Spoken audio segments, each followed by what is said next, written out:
The empire fell. Power endured. It did not vanish with the legions, nor with the last emperor.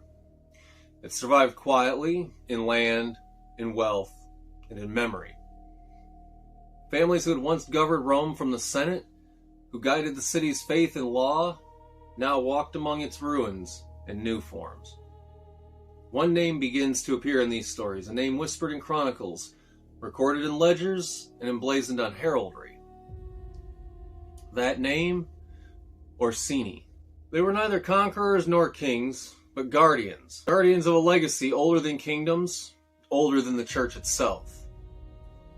In the centuries that followed, this family, like others who shared their blood and their purpose, would come to be called the Black Nobility. By the 10th century, the heirs of Rome's ancient elite began to coalesce into recognizable houses. Among them, the Orsini emerges as a powerful territorial family.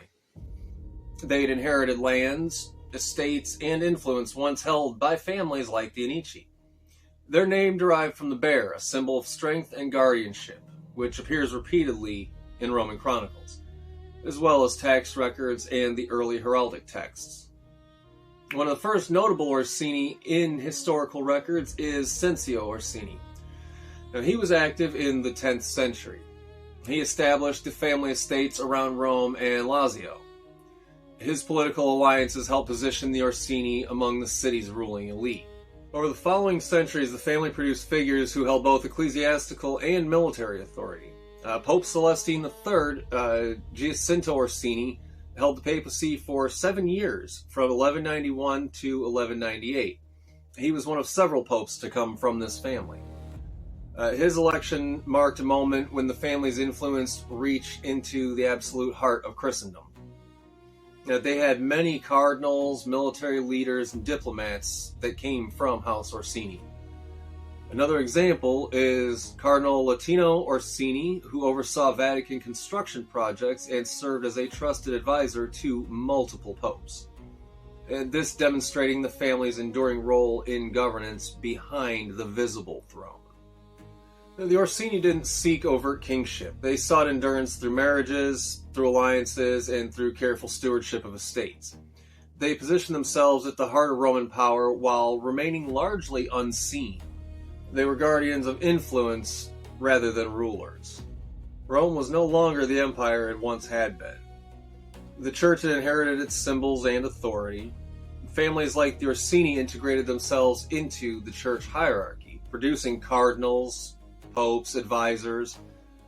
Giovanni Gaetano Orsini would become Pope Nicholas III from 1277 until 1280. And his papacy demonstrated the strategic influence of the Orsini, mediating between warring factions, securing alliances, and consolidating church estates. Now, meanwhile, other members of the family held roles in diplomacy, military command, and the management of Roman estates. Paolo Orsini led armies in defense of papal territories and served as an administrator of crucial regions. This reinforced the family's reputation as guardians. Now, to those who believe that Rome never fell, the Orsini's rise in this period represents the continuity of Roman authority through strategy and integration rather than brute power. By the late medieval period, certain noble families were described in chronicles and later lore as the Black Nobility. But these families, including the Orsini, wielded influence quietly but decisively. Cardinal Giovanni Orsini was a notable patron of art and architecture, leaving works that still stand as symbols of the family's enduring presence.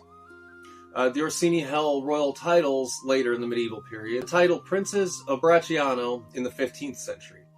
They were also counts and dukes in various territories of Lazio and Tuscany, reflecting their entrenched authority and strategic marriages with other noble houses. Their heraldry, estates, and marriage reinforced the family's invisible yet formidable power. To those who believe in the hidden continuity of Rome, the Orsini represent the true inheritance of imperial Rome. Power preserved in the shadows, quietly shaping events, while the world thought that it had vanished. The Orsinis were masters of subtle power. They controlled access to Rome's gates, key estates, and strategic marriages. Their heraldry signified loyalty, their land signified control, and their patronage signified legitimacy. Members such as Giulio Orsini acted as advisor to multiple popes and cardinals, maintaining influence without ever claiming public sovereignty.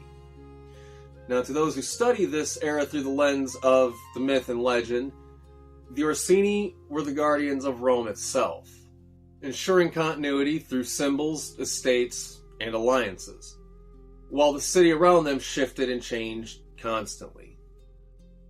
When kingdoms rise and fall and empires crumbled into history and memory, the Orsini endured. Neither conquerors nor kings. They were custodians, invisible but present. Through papal influence, military leadership, strategic marriages, they became a network of power, quietly preserving the legacy of the city that they were sworn to guard. And for those who believe that Rome never fell, the Black Nobility, led by families like the Orsini, represents continuity of an empire the world thought was gone.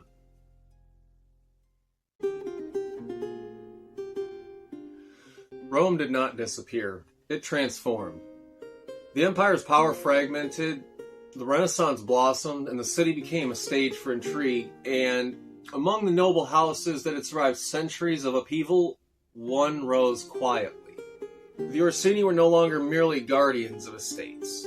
They were architects of political shadows, of alliances invisible to the world, and of power that whispered instead of shouted. Some called them the Black Nobility, some whispered of a mysterious Grey Pope. A figure of authority who acts in secret yet moves the strings of power and control. Tonight, we follow the Orsini from the Renaissance into early modern Europe, through papal courts, battles, and intrigue to a time when history and legends converge. By the 15th century, the Orsini family were firmly embedded in the papal courts. Cardinals from the family guided elections, managed estates, and advised popes. Cardinal Latino Orsini oversaw Vatican construction, administration. This symbolized the family's skill in merging the political, ecclesiastical, and cultural influences. The Orsini network extended across Italy and beyond. Rome, Naples, Florence, and even into France. They became masters of backroom politics, negotiating alliances that shaped kingdoms without ever claiming kingship themselves. It's during this period that the story of the Grey Pope begins to emerge. A cardinal, or noble, whose influence rivals that of the pontiff himself, but is hidden from public view. The Orsini were not only political strategists, they were military commanders.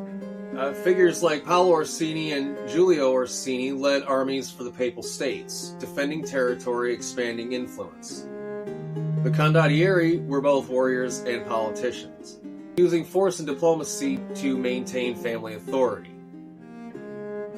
Marriage also becomes a very strategic tool for the family, aligned with the Medici, the Colonna, and other noble houses. Through this, the Orsini consolidated their power across Italy. Now, to outsiders, these actions seem typical of the Italian nobility, but to those who study Rome's hidden continuity, these maneuvers reflect an unbroken thread of influence, stretching from the Anici to the Grey Pope. During the Renaissance, the Orsini acquired formal noble titles, princes of Bracciano, dukes of Gravino, and other fiefs. These titles were not ceremonial, they cemented the family's territorial control, wealth, and political leverage.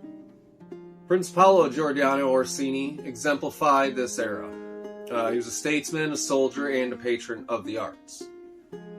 His life balanced military campaigns with diplomacy and cultural patronage. By this time, the Orsini were both visible rulers and invisible advisors, operating in the public eye as princes and behind closed doors to the popes, feeding the legend. The Grey Pope is not officially named in history, but through letters, memoirs, and whispers, some see the Orsini influence. 5 popes across 1,000 years, advisors to multiple more popes, mediating wars, treaties, controlling appointments, and finances very discreetly. They had power.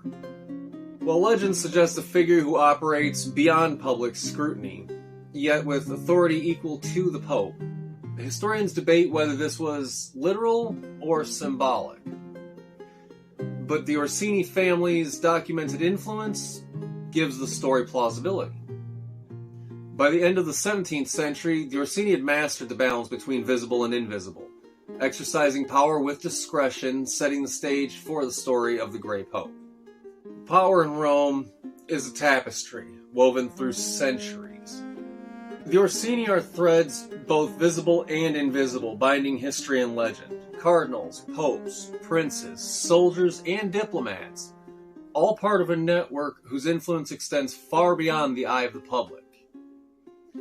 In the next episode, we'll follow this influence into modern Europe, into conspiracies, whispered connections that still capture the imagination of historians, theorists, and viewers like you. Alright, thanks for watching to the end. This is the second installment of the Orsini series. You've got one left to go. Come on back and check that out. Don't forget to do all the button things. Like, subscribe, share. Leave us some comments. We will see you in the next episode.